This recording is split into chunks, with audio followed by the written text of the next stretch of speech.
Operation સિંદૂરની ભવ્ય સફળતા બાદ હજી પણ એલર્ટ મોડમાં સરકાર છે અને ભારત સરકારની સૂચના પ્રમાણે ઓપરેશન શિલ્ડનું આયોજન કરવામાં આવ્યું છે, જેમાં રાજકોટ શહેરમાં જે માધાપર વિસ્તાર છે, જેમાં Christ medical hospital, Unicare hospital, Morbi road, Jamnagar road, railway જે લાઇન છે, આ એરિયામાં કાલે મોકડ્રીલનું આયોજન કરવામાં આવ્યું છે, જેમાં ઇવેક્યુએશનની પ્લાનિંગ અને એનું સિમ્યુલેશન કરવામાં આવશે.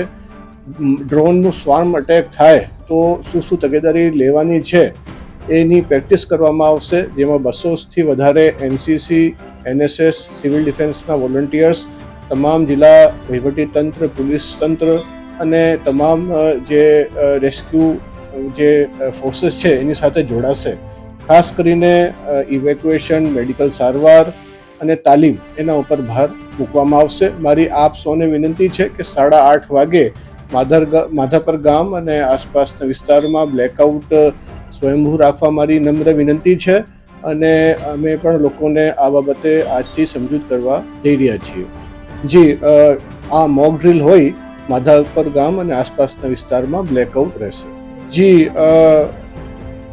15 મિનિટનું અત્યારે બ્લેકઆઉટની પ્લાનિંગ છે. એમાં અમારી વિનંતી છે કે બિનજરૂરી અવરજવર કરવી નહીં, પરંતુ મેડિકલ ઇમરજન્સી કે એવા કિસ્સાઓમાં આપ બહાર નીકળી શકશો.